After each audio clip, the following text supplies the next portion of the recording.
Баршаңызға қайырлы күн қыздар. Бүгін сіздерге тегін мастер-классты ұсынатын боламын. Әсіресе той жиындарда дастарханға үнемі қойылатын бауыр тортының рулетін және торт түрін көрсетемін. Ол үшін бізге осындай бауырымызды алып аламыз. Бауырдың сыртқы пленкасын алып тастаңыздар және блендерден өткіземіз, немесе ет тартқыштан өткізсеңіздер де болады. Оның үстіне сүтімізді құйып, тағы да жақсылап араластырып, бір қалыпты қылып масса жасап алатын боламыз. Одан кейін оның үстіне 2 жұмыртқамызды қосамыз. Қыздар, мен барлық керекті заттардың тізімін осы видеоның астына жазып кететін боламын. Одан кейін 1 шай қасық тұз саламыз және көп мөлшерде, яғни 1 шай қасық қара бұрыш салатын боламыз. Оның үстіне 3 ас қасық ұнымызды және сұйық майымызды қосамыз. Оны да 3 ас қасық қылып қоссаңыздар болады. Барлығын жақсылап араластырамыз. Осындай венчиктің көмегімен, немесе бір қалыпты түйіршіктері болмас үшін осындай блендермен араластырып алыңыздар. Сұйық масса шықты, кәдімгі блины пісіретіндей масса болды. Одан кейін табамызға сұйық май жағамыз. Оның үстіне осылай жарты ожаудан бауырымызды құйып тұратын боламыз. Жұқа етіп мен пісіріп алдым. Газдың астын орташа отқа қоямыз. Неке пісетін кезде жан-жағы қарайып бастайды. Сол кезде пісіріп алсаңыздар болады. Өте жұмсақ, нәзік болып піседі.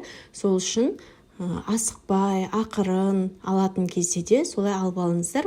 Одан кейін начинкасын дайындаймыз. Начинкасына пиязымызды қуырамыз, теркадан сәбізімізді өткізіп, үстіне тұз, қара бұрыш себеміз.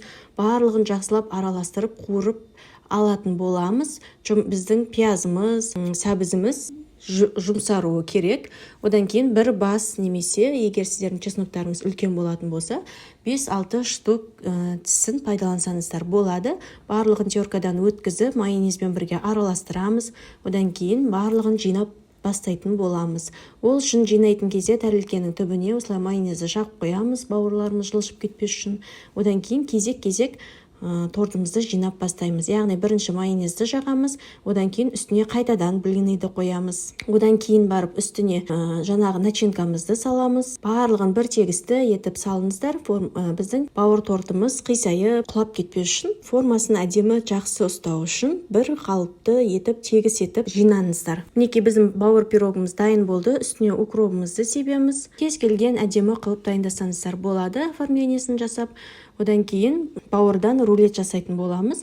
Ол үшін мінекей видеода көрсетілгендей бірінші 1 штугын алып, оған майонез жағамыз және кішкентай шетін бөлек алып қаламыз. Ол жерге кішкентай шетін бөлек алып қалып, үстіне екінші блиниді қосамыз. Екінші блиниді салғаннан кейін оған начинкасын саламыз. Начинкасын тек ортасына ғана саласыздар. Одан кейін барлығын ораймыз. Екеуін қосып ораймыз. Сол кезде біздің пирогтарымыз өте күшті болып шығатын болады және қалың болып шығады. Ал егер сіздер тек біреуін ғана орайтын болсаңыздар, ол кезде пирогтарыңыз өте жұмсақ, өте жұқа болып шығатын болады. Сол үшін тура видеода көрсетілгендей етіп жасаңыздар. Мінекей біздің пирогымыз, бауыр рулетіміз дайын болды. Ортасынан кесіп, осылай 2 түрлі етіп дастарханға ұсынсаңыздар да болады. Сіздер де жасап көріңіздер. Сіздерге ұнайды деген ойдамын. Ас болсын.